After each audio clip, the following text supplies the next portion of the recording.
No worries para kay Coach Tim Cone, isa itong magandang indikasyon, hindi nagdadahilan sa umpisa pa lamang ng laban at gagamitin ang kanyang lineup na meron siya. At nakikita naman natin na may laban talaga dahil parang pinalitan lang ni QMB si Kai Sotto, halos ganun na ganun pa rin ang setup noong tinalo ng Gilas ang team ng Latvia at New Zealand kahit na mas maliit ng konti. Si QMB ay hindi naman maipagkakaila ang kanyang laro na merong hustle sa loob ng paint, merong depensa at may opensa nga rin at hindi pa siya nag-iisa. Meron pang AG Edo at Junmar, kaya no worries kahit na hindi na muna maglalaro si Kai Sotto dahil walang magagawa, ang puro dahilan at reklamo habang papaumpisa ang laro. Nasa tamang mindset si Coach Tim Cone, maganda, iisa lang ang goal nila ngayon, ang subukang makakuha ng panalo laban sa team ng New Zealand at Australia. Wala na sa isip nila na wala silang Kai Sotto ngayong second window, naka-move on na ang Gilas sa issue na ito at alam na alam rin nila na mas maganda naman talaga kung merong Kai Sotto, pero sa ngayon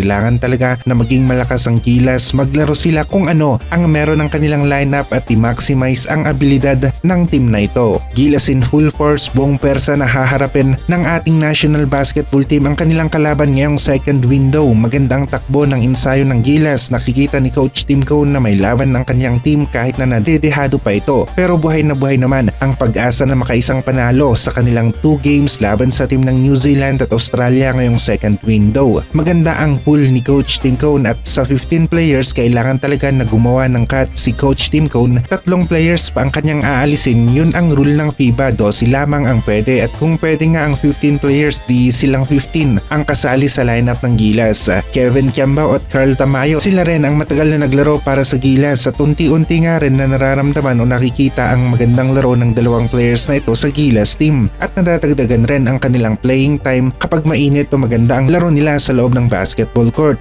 Extended nga rin ang iyong playing time, isa sa basic upang karaniwang ginagawa ng isang coach, at kung malamig nga rin naman ang galawan ng isang manlalaro, fast rotation naman ang isa sa adjustment para hindi maiwanan ang Gilas sa laro. Sa tingin naman ni Coach Tim Cone, ayos ang kanyang pool, lahat ng mga players ready na, pero kagaya ng nasabi natin, hindi nga lahat ay pwedeng maglaro para sa Gilas team. Yung 15 players magiging 12 o final 12 ang kukunin ni Coach Tim Cone mula dito, at kung pwede nga na 15 ang gagamitin na players sa FIBA, hindi ipasok natin silang lahat. Ibang klase naman ang isang bowl, halos walang mintis sa 4-point line, malaki na nga, mabilis, maganda pa ang range ng kanyang tira, mapa inside play o labas, maaasahan mo talaga ang isang 7-3, kaya naman malakas ang token text ngayong conference na ito ng PBA, lalong lalo na kung malakas ang power forward na makakasama niya sa loob ng paint. Kawawa talaga ang ibang teams sa inside plays. Preparation ng Gilas, maganda ang feedback ni Coach Tim Cone dito, kaya naman asahan natin na prepared ang Gilas, kasabay naman nito ang paglapit ng game day sa 26 at ilang tulog na lamang laro na ng Gilas. Buti na lang at maganda ang progress ng ating national basketball team, halos yung naglaro pa rin nung first window ang gagamitin ni Coach Tim Cone, kaya walang problema sa chemistry maging sa mga plays nga rin nila, konting adjustment at improvement sa sistema, ito ang kanilang ginagawa. Hinihintay na lamang natin ang game day at papunta na sa 100%